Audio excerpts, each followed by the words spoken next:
시청자 여러분 안녕하십니까? BOE 모닝뉴스 시작합니다. 미국 정부 기관들이 북한과 관련해 규제 강화 조치와 제재 후속 조치를 잇따라 취했습니다. 상무부는 특히 미국의 최첨단 기술이 북한 등에 유입되는 걸 차단하는 규제 정책을 발표했고, 재무부는 대북 제재 위반 혐의를 받은 인도네시아 업체에서 벌금 100만 달러를 납부받기로 합의했습니다. 조상진 기자가 먼저 보도합니다. 미국 상무부 산하 산업보안국은 14일 외국의 군사 정보기관이 운용하는 최종 단계 완성 제품에 유입되는 모든 미국산 기술과 미국 국민의 지원을 통제하는 새로운 규제를 오는 3월 16일부터 적용할 것이라고 발표했습니다. 외국의 군사 정보기관에는 북한 정찰총국을 비롯해 중국과 쿠바, 러시아, 베네수엘라 등의 군사 정보기관이 포함됐습니다. 상무부는 미국인이 이들 기관에 제품 판매, 중개 등 지원을 하는 행위를 사전에 방지하겠다고 밝혔습니다.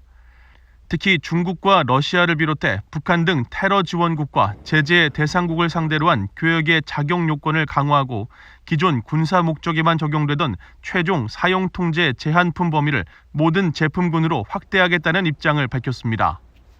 미국 중앙정보국 CIA 경제분석관 등을 지낸 윌리엄 브라운 조지타운대 교수는 VOA에 이번 조치는 사실상 북한 등 적대 세력에 대한 최종 무기 제품 공급에 관여하는 3자 제재를 염두에 둔 것으로 평가했습니다. It may be that they're trying to lean toward a third-party kind of activity against North Korea. In other words, not just directly U.S. against North Korea, but getting the U.S. ability to sanction third-party people who are dealing with North Korea.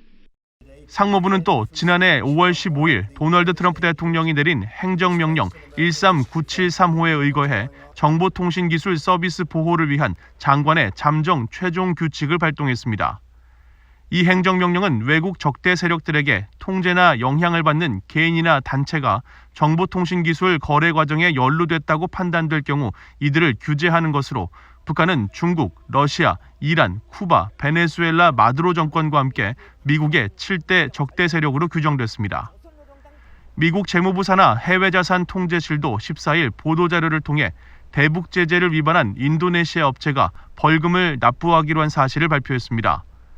인도네시아 업체 PTBMJ사는 제재 대상으로 지정된 북한의 대성무역 총회사에 담배 종이를 수출해 대북 제재를 위반한 혐의로 약 100만 달러의 벌금을 내는데 합의했습니다. 해당 업체는 담배 종이를 수출할 당시 처음에는 납품장부에 대성무역 총회사를 명시했지만 이후 북한 업체의 요구로 제3국에 있는 중개업체의 이름으로 바꿨으며 96만 달러 상당의 담배 종이 수출 대금을 달러 전용 은행 계좌를 통해 지난 2016년 3월부터 2018년 5월까지 28차례에 걸쳐 나눠 받은 것으로 드러났습니다. VOA 뉴스 조상진입니다. 미국의 민간 연구단체가 세계 위협을 평가한 보고서에서 북한의 핵 고도화 등에 따른 한반도 긴장 격화를 올해 최고의 위험으로 꼽았습니다. 급변 사태 등 위기 발발 가능성과 파급 효과 면에서 모두 가장 위험한 단계를 부여했습니다. 김동현 기자입니다. 워싱턴의 민간단체인 미국 외교협회 산하 예방적 행동센터는 14일 공개한 2021년 예방 우선순위 설문조사 보고서를 통해 북한의 핵과 탄도미사일 고도화에 따른 한반도 긴장 격화 가능성을 지적했습니다. 보고서는 전 세계의 위협을 3등급으로 분류하면서 가장 높은 위험군인 1등급에 북한 문제를 포함시켰고, 급변 사태 발발 가능성과 미국의 국익에 미치는 파급 효과 부문에서 북한에만 유일하게 최고 단계인 높음을 각각 부여했습니다. 보고서가 정의한 높음은 미국의 국익과 상호 방위 조약을 맺은 동맹 또는 핵심 전략 이익에 직접적인 위협이 될 수 있는 유사시 사태가 실제 일어날 경우 미군의 대규모 대응을 촉발할 수 있는 사안을 의미합니다. 보고서는 그러면서 북한 핵 프로그램이 제기하는 위험이 2019년과 2020년 최고 위협이었던 미국 주요 기관 시설에 대한 사이버 공격 위협을 능가한다고 분석했습니다. 보고서를 발표한 미국 외교협회 스콧 스나이더 미한 정책국장은 앞서 VOA 대담 프로그램 워싱턴 톡에 출연해 김정은 위원장의 8차 당대회 발언을 근거로 올해 북한의 군사적 위협이 증가할 것으로 전망한 바 있습니다. Yeah, I think that the submarine launched ballistic missile references remind me a lot of the statements that Kim Jong-un made about developing long-range missiles at the beginning of 2017. It is a focal point, I think, for their efforts, and I think that it may be an area where we see more activity to come. 보고서는 이어 북한 문제와 같은 1등급 중 급변 사태 발발 가능성이 높지만 파급 효과가 보통인 문제들로는 아프가니스탄 내 정치적 혼란과 폭력, 시리아의 민간인 학살, 베네수엘라의 정치, 경제 불안정에 따른 난민 폭증 등을 꼽았습니다. 또 급변 사태 발발 가능성 낮지만 파급 효과가 높은 사안들로는 타이완에 대한 중국의 정치, 경제적 압박에 따른 미국과의 심각한 위기 촉발을 비롯해 이란과의 무력 충돌 가능성, 북대서양조약기구 나토 회원국에 대한 러시아의 군사적 긴장 격화와 미국을 겨냥한 대규모 테러 공격 등을 지목했습니다. VOA 뉴스 김동현입니다. 미국 정부가 1월을 노예와 인신매매 방지의 달로 기념하는 가운데 국무부 고위관리가 북한 정권의 인신매매 관여에 우려를 나타냈습니다. 북한 정권이 주민들에게 나라 안팎에서 노동을 강요하는 건 명백한 인신매매에 해당한다는 지적입니다. 김영교 기자입니다. 존 리치먼드 미국 국무부 인신매매 감시 퇴치 담당 대사는 14일 워싱턴의 헤리티지 재단이 온라인으로 개최한 화상 토론회에서 여러 국가의 인신매매 개입에 우려를 나타냈습니다. 특히 국가가 정책적으로 인신매매를 주도하거나 좌시하는 행태를 보이는 10개 나라에 북한도 포함된다고 말했습니다. The Secretary of State found that 10 countries had a policy or pattern of trafficking. Some of those listings may be obvious. North Korea forcing its citizens to work in countries around the world or continues to make headlines. 국무부는 지난해 발표한 연례 인신매매 보고서에서 해외 파견 북한 노동자가 처한 강제 노동 상황 등에서 북한 정부의 강제 노동 정책과 행태가 나타났다고 지적했었습니다. 그러면서 북한 정부는 국가가 후원하는 강제 노동에서 창출된 수익을 정부 기능과 다른 불법 활동을 위한 자금 지원에 사용했다며 북한이 인신매매를 해결하기 위한 어떤 노력도 보이지 않았다고 밝혔습니다. 리치먼드 대사는 한 나라의 정부가 인신매매에 직접 관여할 경우 법을 제대로 집행하라고 설득하는 것만으로는 효과적이지 않다면서 다른 식의 방법으로 정부가 인신매매에 관여하지 않도록 막아야 한다고 강조했습니다. And we have a broad array of options. Diplomatic efforts to raise the issue and encourage the government to stop forcing people to work can be effective.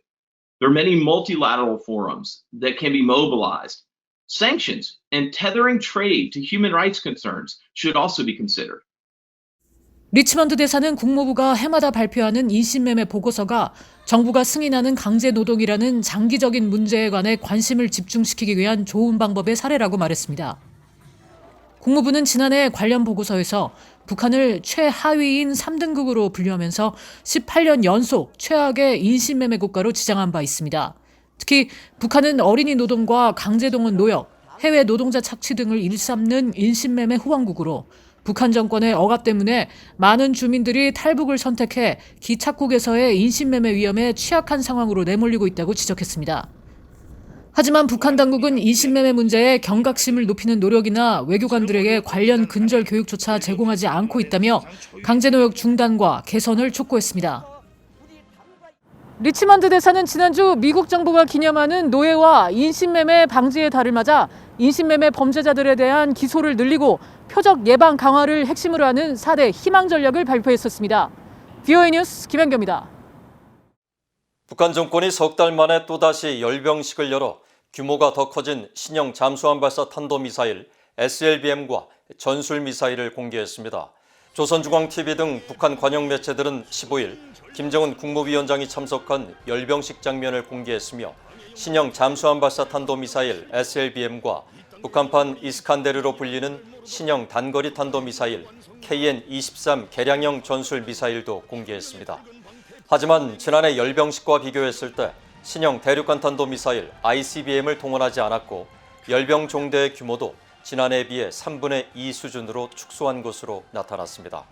한국 국방부는 관련 동향을 이미 확인하고 있었다며 열병식에 대해 세부 내용을 분석 중이라고 밝혔고 일본 정부도 북한의 신형 미사일 공개 등과 관련해 분석과 감시를 계속할 것이라고 밝혔습니다. 일본 정부 대변인인 가토 가츠노부 관방장관은 정례 기자회견에서 향후 미국 등과 긴밀히 협력하면서 필요한 정보 수집과 경계 감시에 모든 노력을 할 것이라고 강조했습니다.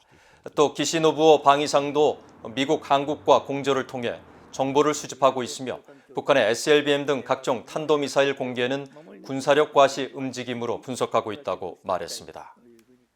미국과 한국의 북핵 수석 대표가 전화 협의를 갖고 북한의 8차 당대회 등 최근 한반도 상황에 대한 평가를 공유했습니다. 스티븐 비건 국무부 부장관 겸 대북특별대표와 노기덕 한국 외교부 한반도 평화교섭본부장은 15일 전화 협의를 통해 최근 한반도 상황에 대한 평가를 공유하고 북핵 대응과 평화 정착을 위한 협력 방안에 대해 의견을 교환했다고 한국 외교부가 밝혔습니다. 앞서 러시아 외무부도 14일 보도자료에서 비건 부장관이 러시아의 북핵 육자회담 수석대표인 이고리 모르글로프 외무차관과 전화회담을 갖고 한반도 주변 정세 등을 논의했다고 전했습니다. 미국 의회 산하 의회 행정부 중국위원회가 최근 중국의 인권 실태를 다룬 연례 보고서에서 중국 정부가 탈북 난민과 관련해 국제법을 이행하지 않고 있다고 비판했습니다. 보고서는 중국 정부가 지속적으로 북한 내 탈북민들을 구금하고 강제 북송해 국제인권법과 난민법상 의무를 이행하지 않고 있다고 지적했습니다.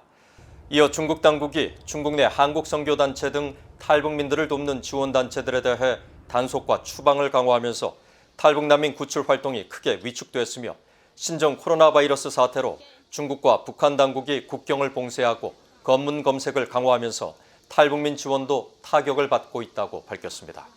보고서는 미국 의회와 행정부가 북한 인권 특사를 조속히 임명해 중국 내 탈북 난민의 인권과 인도주의 문제 해결을 위해 나서야 한다고 권고했습니다. 아울러 탈북 난민 강제 북송에 관여한 중국 정부와 개인들에 대한 제재를 고려하고 국제사회의 감시와 압박을 더 강화할 필요가 있다고 강조했습니다. 이상으로 BOA 모닝뉴스를 마칩니다. 시청해주신 여러분 고맙습니다.